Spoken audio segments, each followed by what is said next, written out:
Hi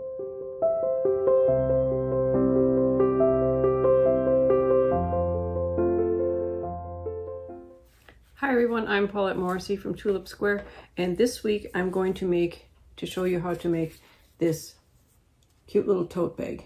It was designed to be part of a set for crochet, but it's a handy tote bag for just about anything. And this has been one that a few people have requested that we make a video of, so we're going to go ahead and make it. So I'm going to head over to the sewing machine. If you would like a copy of the pattern, it will be in a link up here or up here, I don't remember where, at the end of the video. So let's head over to the sewing machine and get started. All right, to get this tote bag going, we're going to need the fabric for the main part of the tote. We're going to need a layer of batting and a layer of backing. So I've got all three of these pieces set here together and they're all smoothed out and ready to go. And you can get the measurements and everything and what you need for this will be in a link. The pattern will be in a link at the end of the video, so you can check that out there if you want to. But I'm just going to go ahead and do some simple quilting on this. Now you could just do some lines or some decorative, whatever you want. I'm just going to do some simple meandering across the whole thing. And for this pattern, to make the tote, you do the quilting first and then you cut the pieces out and put them together. So we're going to do the meandering first. When I'm cutting big pieces like this, when I'm cutting from a piece that's this big, I like to take it to my ironing board and iron it, and then I just mark with a pencil and a long ruler. I use this long ruler, and I just marked with a pencil where I need to cut, and I'll cut it up like that. It's easier, and when I get to the smaller pieces I can use my rotary cutter, but for the bigger stuff I just use scissors and get it all cut out. So that's what I'm doing right now. Okay, so once you've got your quilting done, you've got all your pieces cut out according to the pattern, and you've got your binding cut and pressed and everything. I don't cut them into the pieces the pattern length says. I just leave them the whole length of this strip, and I cut them as I use them. So I'm going to start by sewing the binding to the two short ends of the main tote piece. So I'm just going to sew a 1/4 inch seam along here, both ends. Okay, and once I've got those sewn down, I'm just going to turn the whole thing over, flip them to the opposite side, and stitch them down real close to the edge. And you do both ends like that so that you've got this on one side and this on the other side. Now, the only difference, okay, when you're sewing binding on a piece like this, or pretty much on anything, it doesn't matter if you sew the binding to the right side or the wrong side, as long as you're consistent. But the difference is this: on the side you sew first, like where I sewed it first to the right side, I did the first stitching to the right side, okay? That will end up to look like this, with a little row of stitching below the finished binding edge. And the opposite side will have the stitching on the binding. See the difference? One gets it visibly on the binding, one gets the little row below the binding. So depending on what look you want for the outside of your tote, that's the side you would stitch down first. If you would rather have this little visible seam along the binding on the front of your tote, then you would, instead of sewing the binding to the front, you would sew the binding to the back and fold it over to the front, and it would look like this on the front. I hope that's not too confusing. Once you've got the tote pieces with their binding done, I'm going to sew binding on these two strap pieces, and they're going to get binding on both edges, both long edges. So I'm just going to sew the pieces down on each edge like this, and then turn them to the other side and stitch them down just like I did on the tote piece. So I'm going to go ahead and do both of the straps. Okay, next you're going to take a pocket piece, and you're going to do this to both pockets, and we're going to sew binding around 3 sides, 2 short sides and 1 long side, and leave the last long side with no binding. So I'm going to do the same thing. I'm going to sew along here. I'm going to come through the corner, sew along here, and do this corner, and then cut the binding. When you're sewing the corners of binding on anything, on a placemat or a quilt or anything, here's how I do them.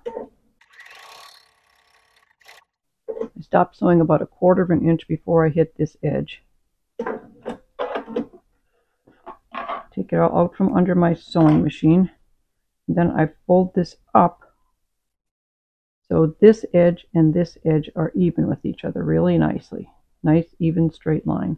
And then I like to take a little ruler and lay it so it's parallel to this edge up here that I just sewed along. If I hang on to that, and then I take this piece and bring it down, it gives me the perfect fold up at the corner, right up here. So then I'm just going to sew along here. And I'll show you that one more time on the next corner. Okay, I'm stopping just before, about a quarter of an inch before I hit this edge. Like so. Take it out from under your sewing machine. Turn it.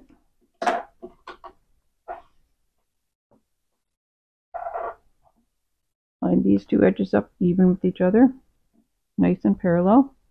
Lay the ruler up here, right along that top edge. Bring this down, making sure these two are even here.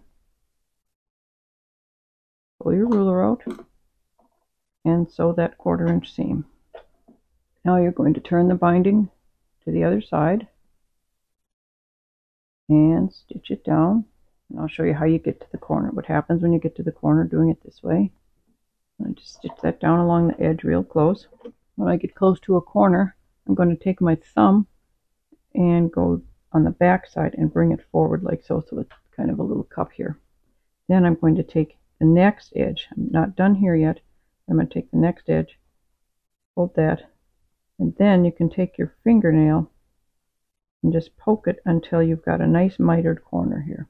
You just keep sticking your fingernail in there until it makes an even miter.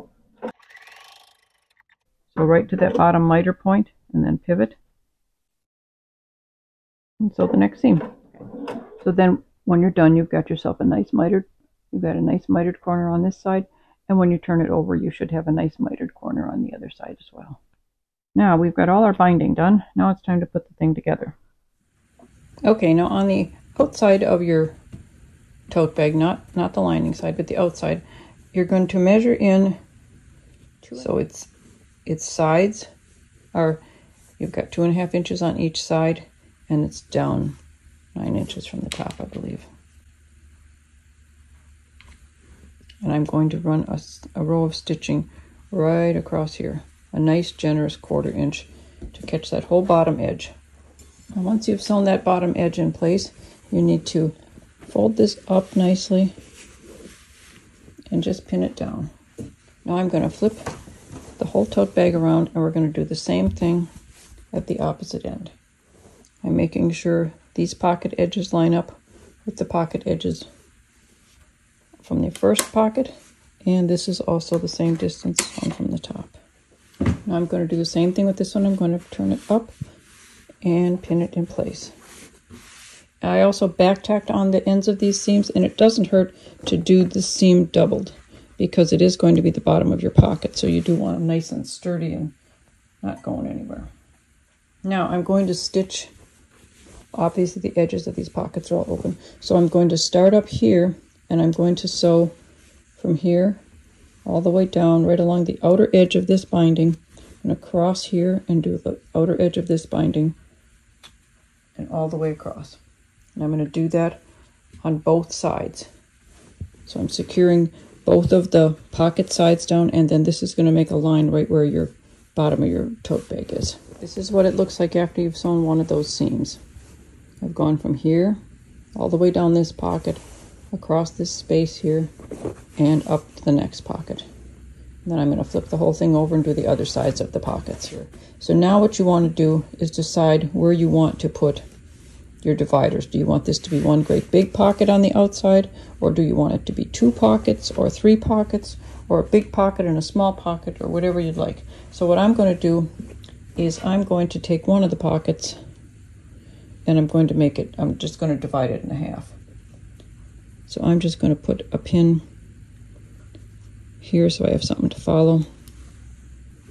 Just something. And make sure you back tack at the top and the bottom of these seams. So I'm just going to sew that line right there. So now I've got 2 big roomy pockets on this side. And you don't have to make your pockets the same on the other side. You could make it be 3 pockets, or you could make it be the same 2, or you could make it be a small and a wide, and that's what I'm going to do. I'm just going to go in about 4 inches from one side, and that would make a nice pocket for my phone if I wanted to carry my phone with me. So I'm just going to go in about 4 inches, and if you don't want to stick pins in it, okay, let me see if I can find something here. And you can just put a little mark here, which will barely show, and a little mark here. And on this busy fabric, you're not going to see this line. I'm just going to stitch down that line. Okay, now we're going to add the handles. I'm going to pin them in from the edges. Remember, all the dimensions for this are in the pattern, so I'm not going to blather off some dimensions if I'm not sure they're right. So you're just going to go in and pin one end here. Now, when you pin your handles, the main thing to remember is you're pinning them lining side up, so there's one little bump like this. Make sure you don't twist it any more than that, so that when it's sewn down, it comes up and it'll be correct. So I'm just going to pin those 2 there, and I'm going to make sure that I have an equal distance here and here. And then I'm going to do a couple of really strong rows of stitching on both sides here. This is just below the binding. You can see I'm just right below the binding. And then I'm going to do the same thing on the other end, but I'm going to make sure they match up with exactly where I put these. I'm going to fold the handle up, and I'm going to stitch right across it onto my, like, just about on the lower edge of my binding. Now you've got a nice sturdy handle, and you're going to turn the thing around and do the same thing on the other end and make sure your handle line up with the first one. After I pin it, I'm just going to double check that it looks like it lines up with the other half. I'm going to sew those down, attach that strap the same as the first one. Now if you want to, now that you've got basically the body of the tote put together, if you want to serge your 2 side seams just to keep things from fraying, go ahead and do that. They'll be on the inside of your tote, but you might want to just do a serge stitch or a zigzag stitch or something to keep the edges kind of neat. If you fold a corner of your tote down, centered nicely, the 2 points will be the bottom corners of your pockets, right here and here. You can see that its stitching comes from that bottom of that corner pocket, and here's the bottom of that corner pocket. So what you're going to do is sew right across from that corner to that corner. Do two rows of stitching. So you've got it stitched like this. So it's coming to both of the corners of the tote bag. And then you're just going to do the same thing on the other end. And maybe it's easier to see it from the back side, where you can see the 2 corners of the pockets here and here. You can kind of flatten it out there. I like to turn it over and stitch it face up so I can make sure that I'm leaving those little flaps flat, the seams. And then just flatten the whole thing out and stitch that again straight across here. Now with these corners, you can do one of 2 things. You can leave them the way they are, you can cut them off, or you can cut them off and serge them. Whichever is your preference. I'm just going to snip them off.